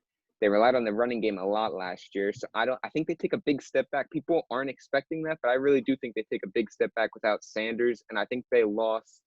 Who'd they lose? They lost Breida, the running back. Breida, yeah, Breida left, right? He left. Yeah, that was the one that left. So they lost him there. I really don't think the Niners make the playoffs this year. I think the Cardinals and the Seahawks make it out of the West. I could see the Rams making it because I really like Sean McVay. I think he's a good coach. But again, I don't like that offensive line. It kind of scares me. And the running game, I'm not sure what they'll have there without Gurley. They do got Jalen Ramsey and Aaron Donald, though, so can't count out the Rams either. That division is going to be very good. It's going to be the best division in football. So I definitely think that's going to hurt some of these teams when it comes to seeding. That's why I have the other 3 divisions coming at the top of the 1, 2, 3 in the NFC. I think those winners are just going to be ahead of them because they have easier divisions. Agree with that. Okay. Look, I can give you this. I think the Seahawks and the Niners could be in a fight for that division. But to not even have the 49ers in your playoff list, I mean, what? I mean, I'm starting to wonder what was in that cake your dad had today. If you had any couple slices of that, if there was something in there that made you think of logic. I mean, the 49ers didn't really lose any key pieces on their defense, and they still have it. Look, I'm not a Jimmy Garoppolo fan. I'm not a Jimmy Garoppolo fan at all. I do believe that the Niners could take a bit of a step back this season, but not putting them in the postseason is completely wrong. I mean, come on. I mean, yes, 3 teams from that division, I believe, will make the playoffs, and my list will show that. But, oh, my God, not having the 49ers in the list, that's just terrible. I think I do agree that with your other division winners. I just do not agree with the Seahawks winning that division. I mean, yes, they can win the division, but come on, you got to have the Niners at least at 5, 6. You can't just put all these other teams over there. If that ends up being true, that would be one of the boldest and hottest takes I think to ever come out of the Boiled Up podcast or any podcast. It will come true. Guarantee it. See. All right, I'm gonna get to my list. I'm gassed from hearing that list. So number 1, and I know this is going out on a limb a little bit. I have the Green Bay Packers as the number 1 seed this season. You do. You guys know I love Aaron Rodgers. I love him. I think he is fired up this season. I think he's pissed. I think he's going to return to some of the prime Aaron Rodgers years. I mean, we've seen Aaron Rodgers have years where he's thrown for 40-plus touchdowns and less than 5 picks. I think he has one of those type years this year. Look, they didn't do much on offense. I'll give them that. They didn't do anything in the draft, but they still got Devontae Adams. They still got, oh my God, I'm blanking now. Aaron Jones, yes. And they got AJ Dillon, yeah. Their other wide receivers, Stanley and what's his name? He's a nobody, Geronimo Allison. Geronimo Allison. Yeah. Those guys are not bad wide receivers. They're good secondary receivers. They're a little bit underrated. And Devontae Adams is one of the best wide receivers in the league. So that's already enough, I think, for Aaron Rodgers. And they still have a good defense. They got Jerry Alexander, one of the best cornerbacks. They got Amos at safety. He's really been strong. The linebackers too. Yeah, they got a couple good linebackers. They still got a really good offensive line that's going to protect Aaron Rodgers. I really like the Packers this year. I think that they're going to be the number 1 seed.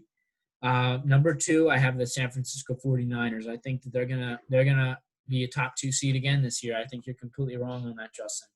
Their defense is going to carry them, and they have look. Like I said, I don't like Jimmy Garoppolo, but look at the Steelers last season. They had a great defense, not even as good of a defense as the 49ers, and nobody at quarterback, and they were still 8-8.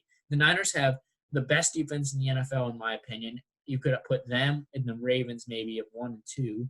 And then they have a quarterback who is middle of the pack. He's middle of the pack. Jimmy Garoppolo is middle of the pack. He will lead them to at least 12 to 13 wins just alone. Who's he going to throw the ball to? Deebo Samuel. He was not great last year. He's a number two. He's an average Kittle. Number 2 wide receiver, above Kittle average. Kittle plays like a wide receiver in Kyle Shanahan's offense. And they have George Kittle. Yeah, but so like, you that's got not 2 enough. guys. He lost his number 1 target, and that offense was just average at best to start the year. And then once they traded for Emmanuel Sanders, they took a huge jump. They did not start off the year hot until they got Emmanuel Sanders. That really boosted their offense. I thought they started undefeated. No, their offense was a little bit. Their offense was very slow. Their defense was. That's what I'm saying. In the beginning they didn't have a great offense. Even with that, they were unbelievable last season. But they lost Sanders they're and going to win that Breida. division. They still got that running back who went off against Mostert. They still have Mostert and Coleman. Yeah, I'm not that worried about Breida. Yeah. That Breida's not a big loss. Mozart's really, really good. I think he's going to have a big year. So they're my number 2 seed. And number 3, I got the New Orleans Saints. I think they fall off a little bit.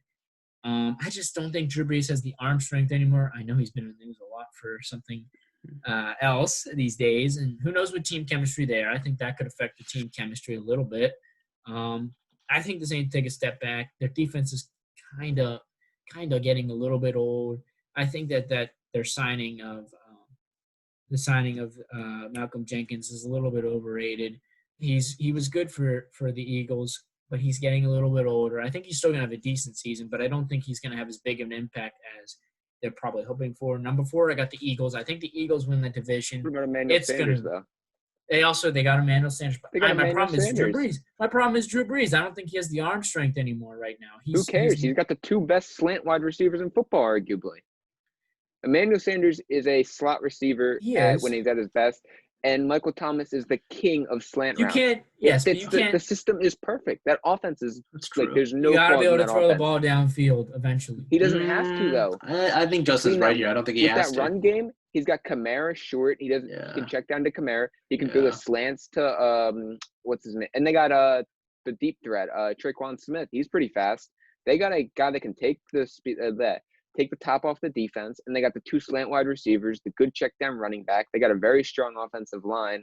Drew Brees may be aging, but he's got the weapons. Look, I just don't think that Drew Brees has the arm strength anymore right now to lead a team to 13 to 14 wins. I think the Saints win 12 games. I think they end up in another situation like last year where they're in that first wild card as the 3rd seed. All right, that's just where I think they end up. I just think the Niners and the Packers are better teams all around. So 4th, I got the Eagles. I think the Eagles and the Cowboys are going to be in a really big dogfight this year for that division. I think the Cowboys will ultimately lose out that division, but I think that they'll take a game from the Eagles probably. I probably see them splitting those 2 games that they play every year. So I got the Eagles winning 11 to 12 games. I think that Carson Wentz is a really an underrated quarterback. I think he could be an MVP candidate this season. They got a lot of speed at wide receiver with Rager now and Hightower. Still got Jeffrey and Jackson in the mix, although we'll see what happens with Jeffrey. And you got one of the best tight ends in football in Zach Ertz. You got a loaded offense. You got Miles Sanders, who could be a really good, really, really strong back this season. I know he has it in him. I watched him at Penn State. He's fantastic. That offense is electrifying. That defense is very strong. I think the Eagles is honestly my conservative pick. I think they could be a top seed in the NFC if everything goes right, just because of talent. At 5, I got the Dallas Cowboys. Look, they're loaded. They are loaded with talent this season. They probably have the best – they might have the best offense in football. They got Amari Cooper. They got Michael Gallup. They got CeeDee Lamb, who's unbelievable. You got Ezekiel Elliott out of the backfield. And look, I know I'm not I hate the Cowboys. Everybody hates the Cowboys. But Dak Prescott is still a decent quarterback. He's not a scrub. He's not worth $45 million. He's a little bit better than a game manager. How about we give him that? And even with those weapons, he's going to go off. That whole offense is going to explode this season. It's all about their defense. They lost some depth from the offensive. Their offensive line is not as good as it was, though. They got Frederick's brother in the draft. He's a rookie, though. Rookies do not tend to have a great first season on the offensive line, and especially with this offseason. With no working out with your teammates, it's going to be tough for these rookies. Well, okay, that's a fair point. I still think the Cowboys, just based on that offense alone, can win 10 games this season, slide in there at 5. Number 6, I got the Seahawks. I think the Seahawks, I actually agree with you, Justin. They are a sleeper this season. I don't think they win the division. That's a little ridiculous, I think. But they could be a team that can make some noise in the postseason because they have one of the best quarterbacks in the league. They have still a strong defense. I think they're a piece away. And I know that this would never happen, but a guy that Russell Wilson has been vying for is Antonio Brown.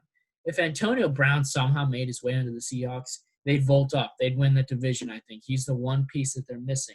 But I think right now they're a 10-win team just because I don't think they just have enough, I like that offense, but I don't love that offense. And I like that defense, but I don't love that defense. I think you need to love an offense or a defense for a team to really make some serious playoff noise. So I got them at 6. And then in my final pick at number 7, I've been riding Kyler Murray all these last couple months. I think that the Cardinals get in there at 7. Kyler Murray, I think, could win MVP this season. Watch out. He's got a great offense. He's got Christian Kirk heading into his second year. He's got D Hop, who is obviously one of the best wide receivers in football, and they got him for basically nothing. And they still have Kenyon Drake, who's a very strong running back. And they still have Larry Fitzgerald, who's old, but he's still a good wide receiver 2, wide receiver 3 right now at this stage of his career. That offense is going to be good. The only question is that defense. I think that defense is a little bit suspicious. That's why I think that they maybe don't get in. But 7 is where I have them around. They'll probably win 8 to 9 games this year, I think, easily. All right, Addy, you're up. I got one comment. Any final thoughts? Yeah. I got one comment. You realize the Seahawks were 1 yard away from winning the division over the 49ers last year? They were less than a yard away. If they can make that half a yard further into the end zone, they win that division. And I believe they are they'd be the number 2. So they would have been the number 2. I think they're the 3 seed.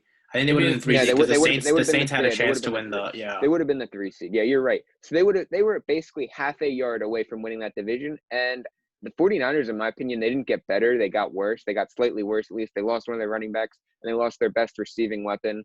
So I don't know how you can put the 49ers over the Seahawks when the Seahawks didn't get worse. I don't know. The Seahawks really didn't get significantly better. You're banking on – But they didn't lose anybody. You're banking on a huge second season from DK Metcalf, who I could agree could be a great wide receiver this season, but I just don't know yet. I need to see it first, and I can't see the Seahawks winning the division. Just can't. But the fact that you have the 49ers at 2 and then the Seahawks at 5, I don't think that's going to be even possible. They're in the best division in football. Like, I don't see how many they can win that many games because they're going to be they can't beat each other. Like, they can't be winning all these games. Their division records are probably all going to be 500. Because they're all going to be splitting games. I don't see any of those teams winning So how can you have in my opinion, I think there'd be, if teams get in, it would I be think you like can go a 3-3 in the 4, division and still win 9-10 games. but you think they're going to have the second best record overall and the first wild card? I don't think that's going to happen. Well, I why don't not, think you can win Justin? that many games. So this Oh is no, what I had the Cowboys at 5, Seahawks at 6. Oh, did you? My bad. Yeah. I didn't see that. I thought you said them at 5. So this is actually going to be my first point, right? You said that I just wanted to respond to what you said. You said in your line of reasoning, you mentioned that this year the Hawks and Niners are going to be in a dogfight, and this year the whole division is going to be in a dogfight. Yeah, that's true. And last year the Hawks and Niners were also in a dogfight, but it was a dogfight for that number 1 seed. Granted, at the end the Seahawks couldn't have gone the number 1 seed, but for the longest time they were both 8-1 after that Monday night game in San Francisco, and they were both vying for the number 1 seed. So I don't think it's necessarily crazy to think that one of them could be the 1 seed, and the other one's the 5 seed. We saw it this year. So I don't think that's necessarily that ludicrous. So you guys are gonna hate me for this. Oh boy. So I like a lot of the points you guys brought up. All 4 divisions are not necessarily top to bottom loaded, but at least top 2. You have a lot of flip flopping going on there, and for that reason, I think a 12-4 team could take the 1 seed. Now the Buccaneers play the AFC West and the NFC North this year. No. Hold on. No Okay, way. let me back it up even further. So I know a lot of people don't like to say Madden simulations are end all be all. Oh, for God's sake! No, come on. Madden simulated this season, and the Bucs did end up as the number 1 seed. They went to the Super Bowl, and I don't remember if they won. They actually didn't post about it, but I don't know if they won or not. So I don't think it's that far-fetched. Again, we play the AFC West. We host the Chiefs, so that's an easier game. Chargers, Broncos, Raiders, like whatever. NFC North, we host the Packers, and then the other games are like whatever. And then our division, Saints twice, yeah, Panthers, Falcons, 2 easy wins. So I don't think 12-4, or at least 11-5 is that unlikely. I think worst case, I think they get the 2 seed. But because I think a lot of the other divisions will start picking at each other, I like the Bucs take the 1 seed, and I know it's a very hot take, and half of it is just to give some sort of, like, you guys are saying kind of the same thing, so I want to add a little bit. I want to add a little bit there.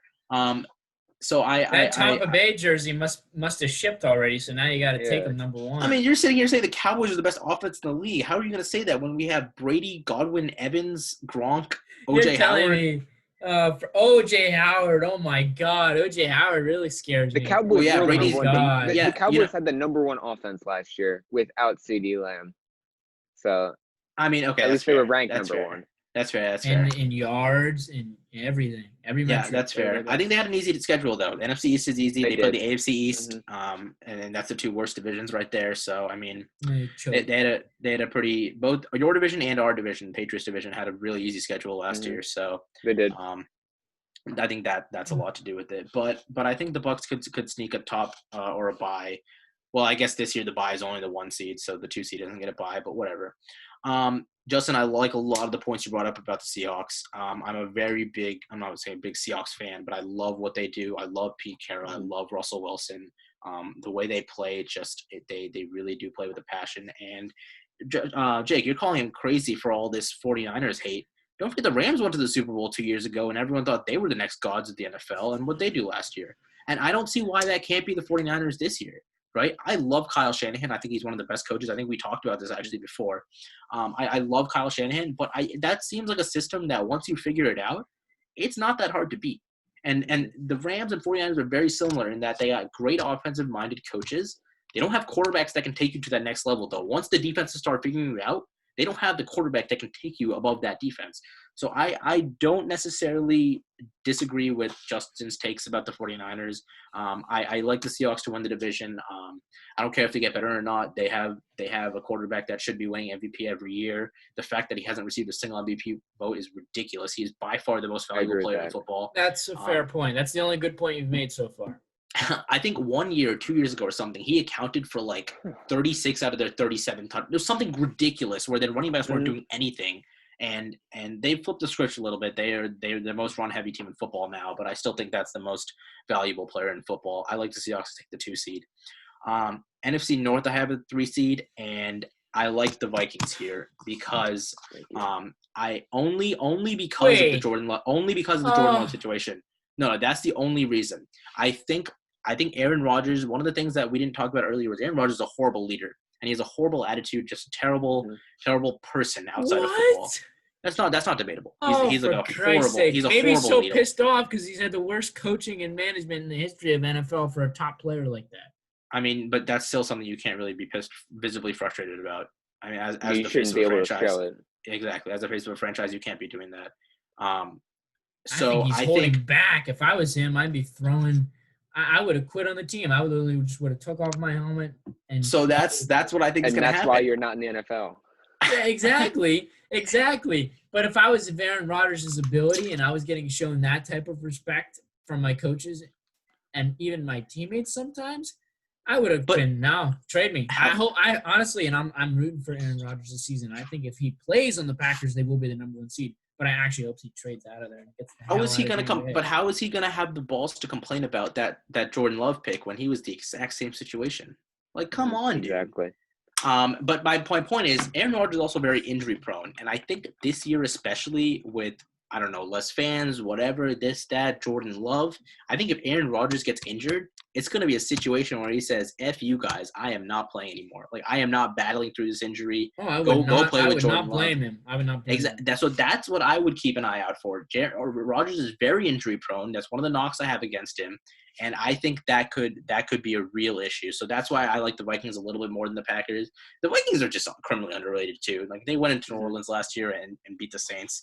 I love Dalvin Cook. Absolutely love him. So good. He's a monster. Yeah, he's a beast. If he stays healthy, man, that offense is. I mean, they did lose Diggs, and we're gonna have to deal with him now with the Patriots. But I do. They like got the Vikings Jefferson. team. Oh yeah, you're right. They did draft Jefferson. Yep. So we'll see how that pans out. At 4, I didn't want to piss you guys off, and I didn't really like that CeeDee Lamb pick, to be honest. I was not a big fan of that pick at all. It almost felt like Jerry was drafting to make the Eagles worse rather than make the Cowboys better. I think he did do that. It's a valid strategy, but I think the Eagles can take the 4 seed. I don't see any reason why that would change from last year. Right? If I'm thinking about it, like what did the Eagles do to make themselves worse, or what did the Cowboys do to take that leap forward? I also think that Dak contract situation might eventually bite them. If the checkbook's not opened soon, we could be seeing some funky stuff there. And if for some reason Andy Dalton is playing football for the Cowboys, that's going to be a disaster simply because Andy Dalton cannot handle the Dallas Cowboy fan base. At 5, and these 3 wildcard teams you can put in any order. I wouldn't disagree with you, but Saints, just because of the Saints, that's fine there. 49ers, I'm not going to go as drastic. I think they're going to miss the playoffs. I think they're still there. And the Packers. I still think they could be like an 8-8, 9-7 team if Rodgers goes down and or gets fed up or something. So I think those 3 teams will take some wild card spots. I don't have the Cowboys.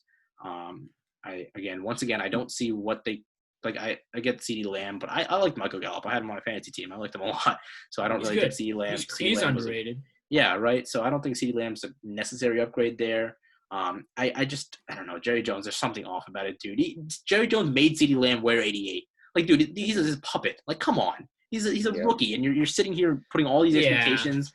Something's off there. I don't not a big fan. I think CeeDee Lamb could be the number 1 wide receiver by the end of the season for the Cowboys. Though. But also that's a ceiling. I get that. The floor is also like, Jesus Christ, these expectations are way too high, and I am not like good enough for this. I am a fast receiver. And that sadly, worked in college. Look, this is why I hate the Cowboys, because first of all, they're the most bandwagon team in the NFL. They're the most popular team in the NFL, and it's really not close. Every day, even if they were 5-10, they're going to be talked about by every single network. Yeah. So playing for them is just awful. Every snap, you're under scrutiny, and that's why the Cowboys, I think, have really underachieved for several years now. Yeah, no, that's fair. So I don't really like that situation there. So I think that would be my playoff picture. And again, I have a lot less knowledge about this than you guys on the NFC side. And there's a lot of pieces that have moved around this offseason that could change things. And especially with my favorite player going to the NFC, I'm very curious to see what happens there. But we'll see. One of the big things is there's no real true off season because everything's so virtual. Yeah. all these teams have made moving. They got all these new pieces that are coming in, but like, are they gonna have the time to gel and get together and actually practice? Because you got the Cowboys. Cowboys got the new wide receiver. You got who knows what's gonna happen in Tampa Bay. We really don't know. Well, they've been Tampa practicing. Bay's at the Tampa- biggest good. disadvantage. Tampa Bay's been practicing. Brady's been practicing with the receivers. Dude, Brady went into the. I don't know if you guys saw the news story. Brady Yeah, got the parking lot. yeah, exactly. So, I think they're fine. But what about the Cowboys? Like, go back to the Cowboys. Is Dak practicing? Doesn't he still want his money? What's he doing? Like, you know. And they got a new They head don't coach. They're gonna be running a whole. Oh new yeah, system. good point. I forgot about that too. Yeah. I completely forgot about that, dude. But to be fair, I think it wasn't Kellen Moore calling the plays for the Cowboys. Offensively, yeah, yes. Yeah. So often, I don't think. I think they'll I've been keep his saying that playbook offense probably. is going to be amazing this year. What about the Bears though? I may be a little biased because I like Nick Foles, but I think Nick Foles would be better than Mitchell Trubisky. They were able to go 8-8 I agree with last that. year. They have one But of the the best problem defenses in is- football. But the problem is, My do the problem football. with them is their offense. All they got is A-Rob, who I love Allen Robinson too. David Oh, my Montgomery's heart. good though. David Montgomery is a very good running back. They didn't got commit to the run Jimmy last Graham, year. Noah Font, or what's the guy from? Oh, get out of here with Jimmy Graham. Stop it. Jimmy Graham, and who's the guy from Notre Dame that they drafted? Corey Komet. Komet. Yeah, Komet. Oh yeah, Komet. come back. Yeah, right. He was the first tight end taken in the draft. So they got the weapons there. They got A-Rob. They got, I believe they have Taylor Gabriel still, unless he left. No, he's still They there. got Tariq Cohen, David Montgomery. They got a good enough team. With that defense, I think they could be this year's San Francisco 49ers, honestly. Not necessarily not that good, but taking the same path they did. Their defense is going to win them a lot of games, and they just need an average offense. So I agree with you. If Nick Foles starts, I think he's one of the most underrated quarterbacks in football. I wish the Patriots had gotten him. But the problem is, and you have to look at it this way: do the football brass in Chicago have the balls to say, okay, we gave up a fortune of picks to trade up one spot to take Mitch Trubisky, and 2 years later, we are ready to bench him? Like, that is a decision that takes a lot. Mm-hmm. I don't think Nick Foles can do anything at all to start this season. I think it's Mitch Trubisky's job when the season starts. If by week 5 or 6 they're still struggling, and at that point it might be too little too late. If training camp is virtual, then Trubisky will probably keep it. But I think if they can go to training camp, which I believe they will be able to, because there's a lot of states that are allowing Reopening, practice. yeah. I think Nick Foles takes that job. Nick Foles is really good. He's a solid quarterback in today's league. He just got a bad situation in Jacksonville, and then he got hurt. Yeah. His problem is he's agree. not a mobile quarterback. So when he needs a good offensive line from him, and Jacksonville didn't have it. That's why Gardner Minshew looked okay, because Minshew's a mobile quarterback. Chicago has a good enough line that he can sit back in the pocket for 3 seconds and get the throw off. So if it is Nick Foles, the Bears would probably be my sleeper team. I think they could definitely make a wild card run. That's fair. Fair point. Yeah. All right. Well, we're gonna finish off the show. So, like the NBA, the NHL has unleashed. Well, the NHL is actually taking a little bit of a step back. They're kind of jumping right into the postseason. We got a new NHL playoff format. Adi, you're obviously a Bruins fan. Justin and I are here with the Philadelphia Flyers. What do you think about this play-in postseason thing, where these top 4 seeds are going to be, basically battling for position right away? So, I think, as an objective perspective, I think it's the best they could have done. There's not much else that they could have done to make it fair to every team. I don't necessarily hate the format for that. I think they did a good job in terms of making it a level playing field or whatever, getting as many teams in there as possible, and the organization is fine. My problem lies as a Bruins fan in that we would have had the President's Trophy, no question about it. We were up 10 points or 9 points on the Tampa Bay Lightning with like 20 games left or 12 games left, actually, something ridiculous like that. So no way we wouldn't have won the President's Trophy. We get the 1 seed, and all's well. And now we're in a situation where we don't necessarily get the 1 seed. We have to play some round robin, whatever, against Flyers, Tampa, and Caps probably. Washington. Yeah, it's Capitals. I mean, these are good teams. I think the East is much better than the West in hockey. We're playing definitely. probably arguably the 4 of the top. These are the 4 of the top 6 teams in hockey, and now we have to do this for seeding. It seems a little unfair to us, but the one advantage it could give us is that I don't like the normal hockey playoff format. I'll put that out there, and the reason I don't like it is because we play Tampa second round every year, Every single year we play the Leafs first round and Tampa second round. Last year we got extremely lucky about Tampa. But that's my issue with the normal NHL playoff format.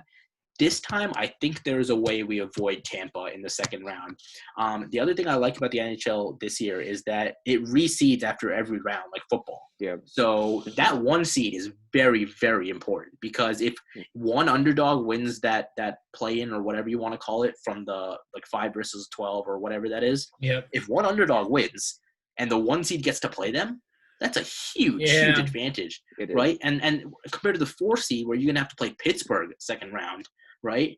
So I think that one seed becomes very valuable. I think we can avoid Tampa until the Eastern Conference Finals. If we get the 1 seed, they get the 2 seed. So that's one benefit. But NHL is tough. I think. Are we going to get into predictions or anything like that, or just? Not today. We were kind of just talking about like what we kind of expect. I mean, you can give a prediction if you want. No, I mean, obviously I'm going to say Bruins, but what I want to say more so about the playoff format is like hockey in and of itself as a sport is like the hottest team wins, right? And now, especially after this break, dude, any one of these 20 teams coming in could win it all. And I think that's what I don't like. As a Bruins fan, if we lose, I'll sit here and say that had we had these games in the Garden, if we lose a heartbreaking Game 7 again, I'll be like, had we had that game in TD Garden, maybe we win that. So I'll have a lot of excuses to use in case we don't win. But on the more serious side, you got a lot of excuses about your Boston team. But on the more serious side is I think a lot does go. Even for you guys were very hot. We were we were hot for the whole season. You guys were heating up towards the end, and it's like now we have a stop and we have to continue. It hurts us. It hurts you guys, and I think it's gonna be. I don't want to use the word interesting because I'm not very interested. I wish we had just won the cup, but it's gonna be tough. Well, especially as a Flyers fan, I think this year we were the last year's St. Louis Blues. I think we were that team that was just kind of average to start the year and then was totally catching fire at the right time and going to get a good seed and then make a deep run into the playoffs. I thought that was what we were going to do, and now the break here has kind of paused that. As a fan, as a Flyers fan, I don't like it, but as an NHL fan, I'm excited because it's something different, and it'll be interesting to see because, like you said, it's kind of whoever's hottest seems to do well, and right now none of the teams are hot, so it could really be any of these teams. Like I could see any of these teams that are playing winning the cup just because it's normally the hottest team that wins. So I'm excited for it to start and to see what happens. So Adi, you were talking about the number 1 seed getting, in the next round, maybe they get a lower seed, but sometimes, and we've seen this in the NHL playoffs in the past, you don't want to get that lower seed because they're red hot. They just won a series that they shouldn't have. Disagree. So, I disagree there. We got Columbus last year after they swept the Lightning, and we made quick work of them. I know. I'd rather take the worst team every season, but sometimes you can just run into hot water, and you end up hitting the wrong team just because they're red hot. Teams can get red hot. And I think the one other thing we should mention is the 5-game series versus 7. Yeah, that is a big thing. At least with the Bruins, we come back from 3-2 like a lot. Like we always get in these holes, and we have to come out of them. So it's going to be tough, man. If we lose a series 3-2, I will 100% say, okay, we could have won that in 7, and I will point to like series in the past where we have done that. So I think that's a big. I don't think it affects us until the second round. I think that first round that we play, Flyers and Bruins will play, is 5 games, and then everything after that is 7. But, I mean, that's another thing. If either of those teams loses first round in a 5-game series, that's a valid excuse. Yeah, because the Flyers are the same way. They have a lot of comebacks in their history here. So same thing. So it'll be interesting to watch for sure. Yeah. Well, that was a very packed episode of Boiled Up. Definitely the longest one yet. Probably close to 2 hours now. Almost like First Take or Undisputed episode. But Adi, thanks for joining us, man. You brought the fire. You brought the heat. Boiled Up. We're glad you were able to join us today, especially to talk about your Patriots and your Tom Brady.